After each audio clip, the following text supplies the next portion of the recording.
Professeur Didier Raoult, que pensez-vous du résultat des élections législatives qui se sont tenues dimanche dernier? Écoutez, moi, à titre personnel, c'est ma nature, je suis hostile à l'hégémonie, c'est-à-dire à la domination totale, avec un seul groupe, que vous appeliez ça la doxa, que vous appeliez ça la pensée unique, et en particulier dans le domaine de la santé.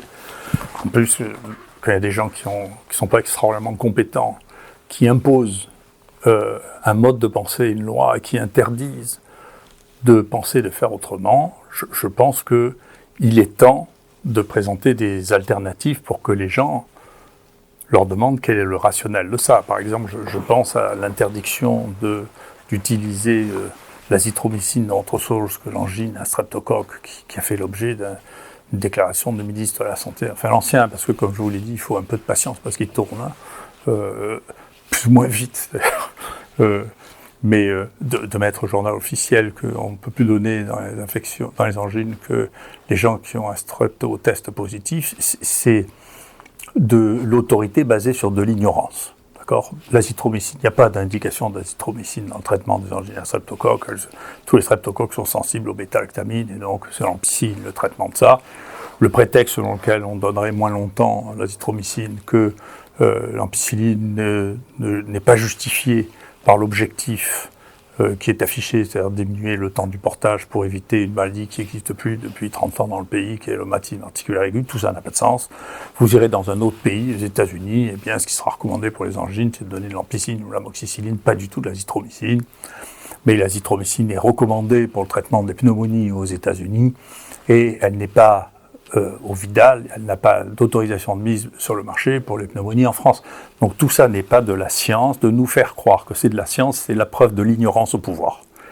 Donc quand on veut être autoritaire, au moins, il faut avoir un niveau de connaissance qui ne soit pas des lieux communs, rabâchés dans des environnements peu scientifiques, qui ne se sont pas posé la question de savoir comment les choses étaient. Donc, j'ai trouvé qu'effectivement nous étions passés dans une période, pas qu'ici, dans le monde, vraiment d'hégémonie du discours scientifique, qui finit par dire que les gens n'ont pas le droit de manger du curcuma, qu'ils n'ont pas le droit de prendre de la vitamine D, mais tout ça est devenu fou.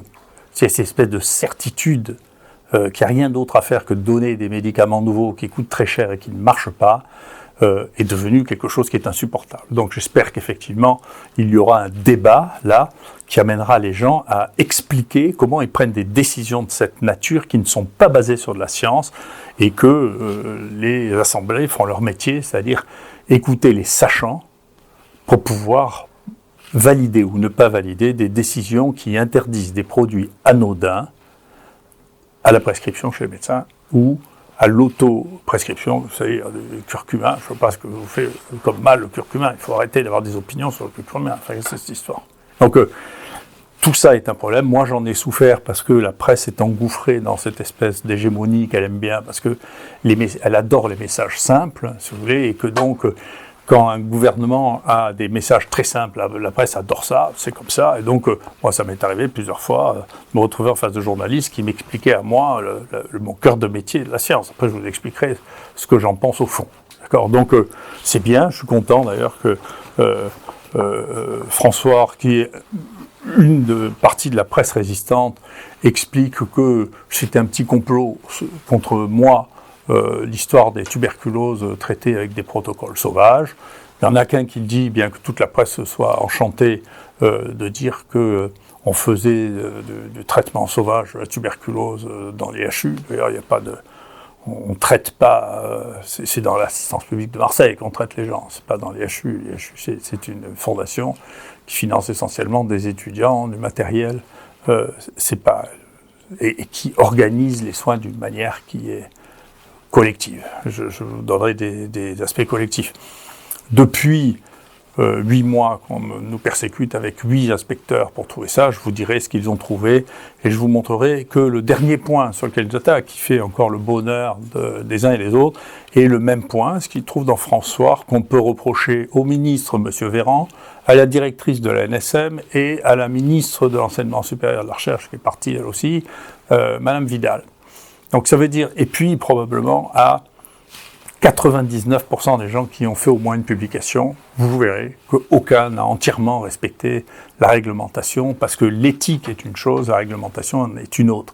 La réglementation, là aussi, j'espère qu'une chambre de cette nature-là va empêcher cette prolifération maladive de lois et de règlements qui fait qu'on n'arrive plus du tout à travailler, parce que chacun a une opinion, veut rajouter quelque chose et change les lois tout le temps pour les rendre de plus en plus complexes et de plus en plus inapplicables. Donc l'éthique, c'est quelque chose dans lequel il manque d'ailleurs profondément quelque chose dans ce pays, c'est de dire, quand un malade vous sert de cobaye pour vous rapporter de l'argent, on doit lui dire. Ça, c'est dans la déclaration d'Helsinki, ça n'est pas exigé actuellement dans les CPP. Voilà, ça c'est un problème d'éthique, c'est un problème de morale, donc c'est un problème d'éthique. Après, l'usage des déchets, c'est-à-dire de ce que vous mettez à la poubelle, de le réglementer, c'est une histoire de fou, parce que depuis le droit romain, on sait qu'un déchet, c'est un déchet. C'est-à-dire ce que vous mettez à la poubelle ou ce que vous mettez dans les toilettes, ça n'appartient plus à personne. D'accord ? Et donc de faire toute une réglementation là-dessus, quelque chose qui n'est pas raisonnable. Il faut revenir à des choses qui sont saines, sauf si vous pouvez établir une traçabilité sur les déchets, c'est-à-dire faire de la génétique dessus, à partir du moment où ils sont abandonnés. C'est une loi en France, de 1975, à partir du moment où ils sont abandonnés, ils n'appartiennent plus à personne, sauf à celui qui les collecte. D'accord ? Donc, il faut arrêter avec cette espèce d'obsession des déchets, là, qui traduit une espèce de pathologie, la scatologie sociale, là, la maladie du déchet et de la crotte, c'est un truc qui est devenu complètement fou. Il faut s'arrêter. Le règlement, c'est le règlement. On peut dire aux gens, écoutez, non mais là, vous faites attention parce que vous avez mal interprété le règlement. Bon, vous avez mal interprété le règlement. Ça, c'est une chose. C'est pas tricher, c'est pas mentir aux malades, c'est pas se servir des malades pour autre chose que ce pourquoi ils sont là, c'est-à-dire pour être soignés. C'est d'une autre nature. Donc, il ne faut pas mélanger l'éthique et le règlement. Il ne faut pas croire que le règlement est l'éthique. Alors, ces lois qui se sont multipliées partout en Occident ont créé maintenant des nouveaux métiers qui sont des gens qui font de l'éthique et qui n'ont jamais fait de recherche et qui disent « Ah, mais répondez-nous, vous avez fait ceci, vous avez fait cela, on dit que vous avez fait cela » et qui atteint un niveau qui est complètement délirant. Vous voyez, donc attendez, il faut revenir à des choses raisonnables. Hein. Les médecins sont faits pour traiter et pas pour dire aux malades au téléphone « je ne peux pas vous voir parce que vous êtes malade avec une maladie que je ne soigne pas ». Et l'éthique, c'est une application de la morale à une société à un moment donné. Mais il ne faut pas oublier que c'est la morale quand même. Donc je crois que Jean-François Delfrécy, qui m'avait dit qu'il abandonnerait parce qu'il ne pourrait pas avoir à la fois la direction du comité d'éthique et celle du conseil scientifique, parce que l'un conseillait l'autre, et que si ça c'est pas un conflit d'intérêts, je sais pas ce que c'est totalement immoral, ça aussi, je m'excuse, hein. Je ne veux pas parler que de morale, mais très bien, maintenant, il dit qu'il va abandonner le conseil scientifique et revenir, qui mette ça donc, moi je suis d'accord, s'il m'interroge pour lui dire ce que je pense de l'éthique en France, et j'en pense beaucoup de mal, d'accord, particulièrement à cette saison-là, c'est-à-dire que le comité d'éthique ne devrait pas être constitué de gens qui ont passé leur vie à être payés par l'industrie pharmaceutique, parce que c'est pas éthique. Voilà. C'est ce que je pense, et je le dirai. Donc j'espère qu'effectivement, on va sortir de l'hégémonie de la pensée pour revenir à un monde normal dans lequel on débat. Tout le monde parle de démocratie, mais la démocratie, c'est le débat. Il faut qu'il y ait un côté et l'autre, et il faut que les gens discutent et arrivent à un accord sur quelque chose qui est raisonnable, et pas sur l'opinion de celui qui a les ficelles à un moment donné. Voilà, donc je suis content à chaque fois qu'on revient à un système qui est balancé, dans lequel il y a des contre-pouvoirs, eh bien je suis content. Voilà. Et donc j'espère que ces contre-pouvoirs, d'ailleurs je pourrai en bénéficier avec la justice, je trouve que ça va très lentement. Quand il s'agit de moi qui porte plainte, ça va très lentement. Quand il s'agit des autres qui veulent m'embêter, je trouve que ça va très vite. Donc j'espère que c'est par hasard, mais je voudrais bien qu'on revienne à un mécanisme fonctionnel, c'est-à-dire on n'a pas le droit plus de m'insulter, de me menacer, de raconter des horreurs sur moi sans que je puisse me défendre. Donc je pense que c'est très important de sortir vraiment de l'hégémonie. Pourquoi l'IHU a-t-elle été victime de tant d'hostilité ?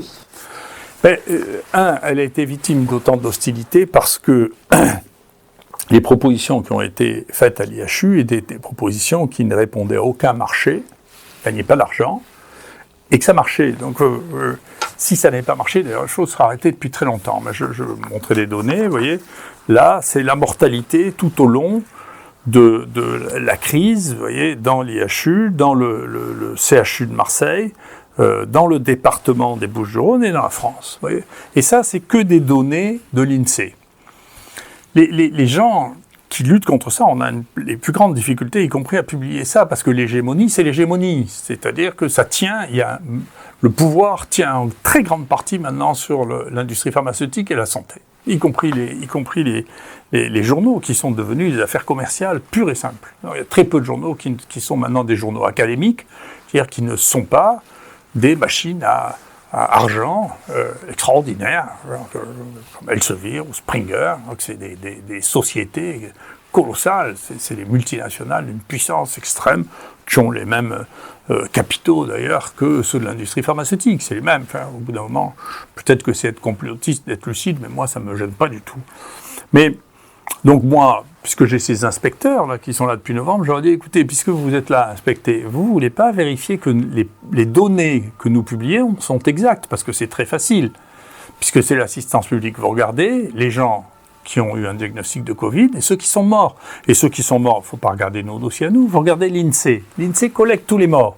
Donc vous prenez tous les noms des gens qui sont passés chez nous, vous regardez tous les noms des morts dans les 3 mois, et vous savez qui est mort et qui n'est pas mort. D'accord ? Et nous, c'est ce qu'on a fait là. Et je leur ai dit, mais vous voulez pas ? Alors, les gens de l'ANSM m'ont dit, non, c'est pas notre métier. Je leur ai demandé, moi je vous promets, il suffit de me dire que c'est pas vrai, et puis on verra bien. Hein. Et puis j'ai demandé ça aussi à la mission de l'IGAS, en disant, écoutez, c'est notre métier. Écoutez, si vraiment, en réalité, ce que vous me reprochez, c'est de dire que l'hydroxychloroquine avec l'azithromycine permet une amélioration du pronostic. Vous n'avez qu'à vérifier que c'est vrai. C'est pas compliqué. Mais vous savez, là, comme maintenant, il y a 34 000 malades, comme quand vous verrez sur les plateaux télévisés, les gens disent « Oh, mais ils mentent, non, mais c'est pas vrai, non, mais ils ne tiennent pas compte. » Très bien. Maintenant, aujourd'hui même, on a un huissier plus un informaticien extérieur qui vont valider toutes nos données pour dire « Écoutez, voilà, je valide, l'huissier, un officier de justice valide que tout ce que nous avons mis dans nos données est exact et ces données seront disponibles pour tout le monde, comme toutes les données de ce que nous avons publié sont disponibles pour tout le monde. Tout le monde peut venir les consulter. Ce qui n'est pas le cas des données des autres, parce que nous, on demande aux autres, donnez-nous vos données, qu'on les analyse nous aussi. Puisque très souvent, on voit une discordance déjà simplement entre le résumé et les données, qui sont souvent cachées d'ailleurs dans les matériels supplémentaires, pour que l'abstract dise, écoutez, il n'y a pas de différence, et en réalité, il y a 50% de morts en moins. Mais la différence n'est pas significative, c'est-à-dire on a fait un test statistique qui dit, écoutez, il y a une différence, mais il ne faut pas en tenir compte. Mais on n'a pas le droit, il faut dire c'est différent, mais statistiquement, on ne peut pas le démontrer. D'accord ? C'est pas du tout la même chose. C'est un mensonge de dire qu'on n'est pas différent. Différent, on ne peut pas réinventer la définition de différent. Différent, ça veut dire que c'est pas pareil. Mais donc, si dans un abstract... Et donc, la plupart des articles français qui ont analysé l'hydroxychloroquine ont mis dans l'abstract que ça n'est pas différent, et vous regardez dans la réalité, c'est différent. D'accord ? Mais après, comme pour que les chiffres magiques qui sont utilisés pour dire que c'est significatif nécessitent d'avoir un nombre suffisant, comme ce nombre n'est pas atteint, parce qu'ils ont fait des études trop courtes, qu'il n'y ait pas assez de malades, ils disent que ça n'est pas différent. Ça n'est pas que ça n'est pas différent, c'est qu'ils ont fait un mauvais travail qui est insuffisant pour mettre en évidence une différence de 30 ou de 50% sur la mortalité, ce qui est colossal. Aucun d'entre nous ne veut rentrer dans un groupe dans lequel il a 2 fois plus de chances de mourir. Qu'est-ce que c'est que cette histoire ? On n'a pas le droit de dire que c'est pas différent. On n'a pas le droit. C'est immoral aussi. C'est devenu des statistiques immorales. Donc voilà la différence. Et vous voyez que tout le long, à part un moment où on était particulièrement, on nous envoyait plus particulièrement les gens très vieux pendant cette période-là, eh bien vous voyez que pendant toute cette période, la mortalité des gens hospitalisés, d'accord, c'est sur 4000 personnes, hospitalisés, eh bien, a toujours été inférieure dans l'IHU, en particulier au début où personne ne s'occupait de rien. Et nous, on s'occupait déjà des malades. D'accord ? Alors, avec quoi on les a traités ? Eh bien, les gens qui étaient, ça c'est les gens qui étaient ambulatoires, vous voyez, donc ça c'est le travail vraiment de Mathieu Million et de Hervé Tissot-Dupont, avec hydroxychloroquine et azithromycine pour l'essentiel, et ce qui entraînait une diminution de la mortalité que vous voyez ici, qui est très significative, c'est-à-dire ça c'est la mortalité, c'est le 1, c'est-à-dire si on ne traite pas les gens, voilà leur taux de mortalité, c'est le taux de mortalité normal, et si on les traite, voilà ce qui se passe, vous avez une diminution du risque de mortalité, de la mort qui est absolument considérable. Il y a 5 fois moins de morts si vous les traitez que si vous ne les traitez pas avec l'oxychloroquine, l'azithromycine. Voilà ce qui irrite les gens particulièrement. Ensuite, chez les gens hospitalisés, les choses deviennent plus compliquées parce que, en particulier, cette espèce de folie qui a été qui n'a pas cessé d'augmenter sur la toxicité présumée du médicament le plus prescrit du monde, a emmené qu'il y a eu, en particulier chez les plus jeunes, de plus en plus de réticence à utiliser l'hydroxychloroquine chez les gens qui étaient un peu vieux, chez les gens qui avaient des petites anomalies électriques, chez les gens qui prenaient un autre médicament, parce que nous sommes poreux comme les autres. C'est pas une dictature ici. Les gens, on leur interdit pas de faire ceci, on interdit pas de faire cela. Et donc, on voit au début, tout le monde prenait et prescrivait l'hydroxychloroquine, et petit à petit, ça a diminué. En particulier, ça a été remplacé beaucoup par l'ivermectine, un peu par la corticothérapie, vous voyez. Et donc, ça veut dire simplement, on est un endroit hétérogène. L'idée que l'IHU, c'est Didier Raoult, et que je définis le traitement de chacun des malades, y compris ceux qui ont la tuberculose, c'est du délire ardent. Hein. Ici, c'est plein de médecins. Chacun a sa liberté médicale, et s'il ne veut pas prescrire quelque chose parce que ça ne fait pas l'objet d'une recommandation générale, mais parce que ça fait l'objet d'une recommandation locale, il le fait ou il le fait pas. Donc on ne vit pas dans une dictature, on vit ici avec des gens normaux, des médecins normaux qui font leur travail du mieux qu'ils peuvent en essayant. Et bien entendu, nous sommes une source d'information. Moi, je suis une source d'information, mais il y en a bien d'autres. Tout le monde a une opinion sur tout, comme on l'a bien vu, et donc ces traitements ont été modulés au fur et à mesure du temps. Voilà. Donc voilà. Un des premiers points, c'est que il n'y a pas l'hydroxychloroquine et l'azithromycine ne sont pas un miracle qui permet de guérir 100% des gens, mais vous savez, la maladie infectieuse, des miracles de cette nature, il y en a très peu. Hein. Moi, j'en connais très peu, en particulier l'infection aiguë. Hein. Ça dépend du moment où vous les traitez, ça dépend du terrain. Il y a des gens qui meurent avec le virus du rhume, le rhinovirus, quand ils ont 95 ans, qu'ils attrapent ça, il y en a qui meurent. Il y en a eu encore un cette semaine, c'est comme ça. Donc vous ne pouvez pas garantir que vous allez guérir 100% des gens. Le principe, c'est de regarder si, en moyenne, ça diminue le risque de mortalité ou le risque d'hospitalisation. Et nous, dans les conditions dans lesquelles on les prescrit, pas tout seul, hein. Vous voyez, par exemple, on met des anticoagulants pour éviter que les gens fassent des embolies, il y en a qui rajoutent du zinc, d'autres qui ne le rajoutent pas. Voilà, donc c'est l'ensemble de ces éléments arrive à faire qu'on arrive à traiter les gens et que leur mortalité vérifiée par que des sites nationaux est inférieure à celle des autres endroits. Donc ça veut dire qu'on a bien soigné les gens, on soigne correctement les gens ici. Il y a d'ailleurs là aussi une discordance absolument considérable entre les gens. Moi, quand je me balade à Marseille, les gens m'adorent, me saluent, me disent bonjour, et la presse, c'est-à-dire ici la Provence, qui n'arrête pas de me cracher dessus. Donc vous voyez qu'il y a quand même là un vrai problème, c'est-à-dire que quand on a une presse qui n'est plus du tout représentative de la réalité, il y a quelque chose qui pose un problème. Donc j'espère, effectivement, je regrette, hein, quand il y avait la presse aussi, et la diversité, quand il y avait une presse qui était d'un côté les socialistes traditionnels et de l'autre le méridional, vous voyez, à Marseille, eh bien, il y avait plus, en dépit du fait qu'elles appartenaient toutes les deux à notre maire de l'époque, M. Gaston Defferre, il y avait plus de débats, il y avait plus d'accès à la connaissance qu'avec un monopole qui est extrêmement orienté. Et donc, si celui qui est responsable du domaine dans lequel vous travaillez vous déteste, vous êtes empoisonné du matin au soir. Voilà. Et aujourd'hui, que vous reprocherez ? Alors c'est très intéressant parce que, si vous voulez, est-ce qu'on peut échapper au fait qu'on fasse l'investigation d'absolument tout ce que vous avez fait pendant votre vie pour savoir si vous avez fait des erreurs ? Moi, j'ai eu l'occasion de le dire, y compris devant l'Assemblée nationale. Mon Dieu, je serais bien étonné de ne pas avoir fait 3-4% d'erreurs dans les travaux que j'ai fait, parce que c'est... Mais, bien sûr, j'en ai fait beaucoup de travaux. Donc, si vous regardez ça, c'est sorti du Web of Science, c'est-à-dire des gens qui collectent toutes les citations et toutes les publications. Vous voyez que depuis le début de ma carrière, j'ai fait près de 3500 publications répertoriées dans les banques de données internationales, été cité 142 000 fois, et j'ai un H-index ce qui est une mesure, un calcul de la puissance scientifique de 162, c'est-à-dire que j'ai fait 162 articles qui ont été cités plus de 162 fois. Voilà. Ça, c'est la mesure. Pour vous dire la vérité, personne n'a publié dans toute l'histoire, en France, autant de papiers que moi. Ça n'existe pas. Et sur le nombre de citations ou sur le H-index, dans les gens qui ont une activité scientifique de ces dernières années, il n'y a qu'une personne. Il y a 3 méthodes de classification. Ça, à chaque fois, il n'y a qu'une personne devant moi, mais je suis la seule qui soit 3 fois dans les 2 premiers. Donc, vous pouvez en trouver des choses à dire. Là-dessus, si vous disséquez les 3400 publications que j'ai faites, je vous assure que, bien entendu, vous allez trouver des erreurs. Il y a des chiffres qui, parfois, ne correspondent pas, parce que tout ça, c'est de l'activité humaine.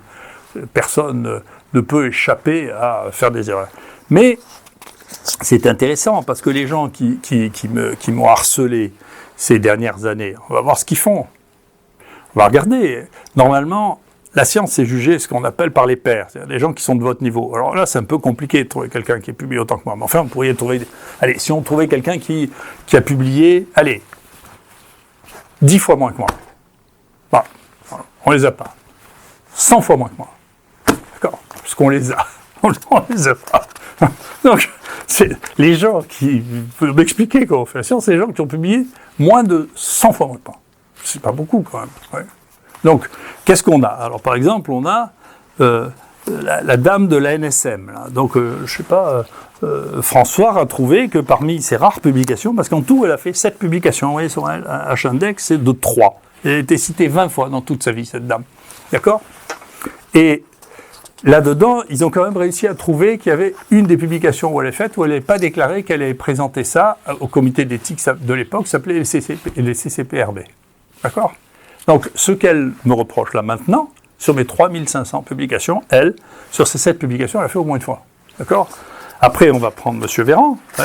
M. Véran, il a fait un peu mieux, il a fait 8 publications. D'accord ? Cité 55 fois, avec un H-index de 3. Ouais. Alors, donc, c'est eux qui vont m'expliquer ce que c'est la science, vont m'expliquer ce que c'est les maladies infectieuses, m'expliquer comment on traite les angines. Vous voyez, c'est intéressant. Au bout d'un moment, vous vous rendez compte du monde dans lequel vous vivez, là, maintenant ? Et donc, ce ministre, là, on a regardé aussi... et François a trouvé aussi une publication sur les épilepsies, un travail prospectif sur lequel il n'y a pas mention qu'il a consulté le comité d'éthique de l'époque, qui était le CCPRB. D'accord ? Donc, c'est la même erreur qui me reproche qu'on envoie dans Mediapart, le monde entier, en disant, regardez, M. Raoult ne respecte pas l'éthique parce qu'il a interprété le règlement en disant que c'était le numéro 3 plutôt que le numéro 2. D'accord ? Mais eux aussi, ils ont fait ça, mais la différence, moi, ils ont trouvé 1 sur 3500, parce que moi, j'en trouve 1 sur 7, quand même. Vous voyez ? Donc, tout ça, et notre ministre de la Recherche a fait un peu plus, elle a fait 23 publications, donc elle a H-index à 14, vous voyez ? Ça fait bien longtemps qu'elle ne fait plus de publications, vous voyez ? Et dans ces publications, quand même, la première que vous voyez apparaître, c'est un papier qui est rétracté, c'est-à-dire on a dû enlever le papier parce qu'on lui a dit « vous vous êtes trompé dans une figure que vous avez mise, est-ce que vous pouvez nous montrer la figure ?» Parce qu'on a l'impression que c'est une figure qui est dupliquée, c'est pas la vraie figure. Alors comme ils n'ont pas pu fournir la vraie figure, le papier est enlevé, vous pouvez le vérifier tout ça. Hein. Donc attention, il faut être prudent là, si on commence à faire la curée sur tous les gens qui publient pour savoir s'ils ont fait des erreurs et qu'on crucifie tous les gens qui publient, vous savez, on va en crucifier quelques-uns. D'accord ? Donc il faut arrêter. Il faut revenir sur Terre, là. Hein. Il ne faut pas déterminer des missions dans le but de flinguer les gens, mais dans le but de voir si c'est réel ou pas réel. Moi, je suis très intéressé pour que les gens regardent si nous, dans notre analyse des données massives que nous sommes les seuls à avoir sur le Covid, on s'est trompé ou on ne s'est pas trompé. Très bien, on peut se tromper. J'accepte parfaitement l'erreur. J'ai fait tellement de choses dans ma vie que si dedans on me dit qu'il y a quelques trucs qui étaient des erreurs, ça ne m'empêchera pas de dormir. Hein. Mais ça, c'est une tentative de décrédibilisation. Peut-être que c'est une tentative de décrédibilisation pour décrédibiliser mon témoignage dans le cadre de l'affaire du Covid auprès de la Haute Cour de justice. Je ne sais pas. Peut-être que je deviens paranoïaque à force d'être persécuté. J'en sais rien. Mais en tout cas, je vous dis, voilà, les gens qui me harcèlent rapportent des choses qui leur est arrivées, en dépit du fait qu'ils ont fait un peu moins de 100 fois moins de travaux scientifiques que moi. C'est une échelle, 100 fois moins, d'accord, 100 fois moins. Alors, c'est une échelle, quand même. Donc, il faut arrêter. Il faut redevenir raisonnable. Il faut demander, si vous voulez vraiment savoir quelle est la pertinence scientifique des gens, il faut demander à des gens qui ont une idée de la science, pas qui rapportent des bruits de couloir ou des idées reçues aussi déraisonnables que celles que a rapporté Flaubert. D'accord ? Donc, revenons un peu sur Terre, là. Et quant à avoir des opinions très fortes, il faut que les opinions très fortes soient basées sur des gens qui ont des connaissances très fortes. D'accord ? Des sachants, pas des copains. D'accord ? Sinon, on arrive à des situations qui deviennent surréalistes. Et donc, il y a un vrai danger. Il y a trop d'argent dans ce monde pour la santé. Il y a un argent fou. C'est vrai que la France est un des pays qui dépense le plus d'argent pour la santé, avec des résultats, avec un des pays qui a le moins de médecins, qui ne s'est pas préoccupé de former des générations. La France manque de médecins, la France paye mal ses médecins, paye mal ses infirmières, et nous sommes au début d'un désastre médical, parce que le problème n'est pas celui d'imposer les nouvelles molécules pour soigner dans ce pays. Le problème, c'est de soigner les gens avec des médecins, avec des infirmières, avec des personnels de soins qui soient suffisants, qu'on arrête de brutaliser et de pénaliser. Les gens qui ont été foutus dehors parce qu'ils ne voulaient pas se faire vacciner, il y en a qui ne reviendront jamais, parce qu'ils ont refait leur vie autrement, parce qu'on les a traités d'une telle manière qu'ils ne veulent plus revenir. Et ceci n'avait pas de sens scientifique, aucun sens scientifique. Maintenant, tout le monde sait que ça n'évite pas la contagion, et c'est même pas sûr que ça évite, quand on regarde les données que nous avons, ça évite la gravité d'une manière significative, y compris chez les gens âgés. D'accord ? Donc, il n'y a pas de raison de punir à ce point les gens par la certitude qu'on a raison, quand les faits démontrent que c'est aussi faux. Et pour vous parler d'hégémonie, d'ailleurs, c'est une des meilleures surprises que j'ai eues, c'est on a enlevé une de mes présentations de YouTube où je disais que manifestement, les données qui apparaissaient ne montraient pas que le vaccin protégeait de la nouvelle épidémie. C'était en Angleterre et en Israël, ce que tout le monde sait depuis. Il suffit de regarder les données. Les données que je donne, elles sont vérifiables. Hein. Il suffit de regarder les données. Mais on n'avait pas le droit de dire ça. Il y avait déjà les fact-checks, je sais pas quoi, Le Monde, AFP, qui disaient « Mais non, c'est pas vrai. » Simplement, j'ai l'habitude d'observer les choses. J'ai vu le début de la courbe. Au moment où elle commençait, la courbe, il s'est bien passé ce qui se passait. Vous pouvez tous le regarder. Vous tapez Johns Hopkins Covid et vous regardez pays par pays ce qui s'est passé, dose de vaccin par dose de vaccin, ce qui s'est passé. Et puis vous verrez que le contrôle de l'épidémie, comme le dit maintenant l'OMS, ne se fait pas par ce vaccin. C'est comme ça. Voilà. Il est possible que ça protège les gens les plus fragiles. En tout cas, ça ne justifie pas qu'on prenne des mesures aussi extrêmes vis-à-vis de professionnels du soin au nom d'une idéologie. C'est une idéologie, c'est pas vrai, ça n'empêche pas la contagiosité, c'est pas vrai. Et donc il faut arrêter de punir les gens au nom de l'idéologie grâce à une hégémonie sur les décisions. Et donc je suis content qu'on puisse avoir une balance dans les opinions, une balance dans les pouvoirs politiques, de manière à ce qu'on sorte d'une période d'hégémonie qui n'est pas basée sur une base suffisamment robuste pour pouvoir être acceptable. Merci beaucoup.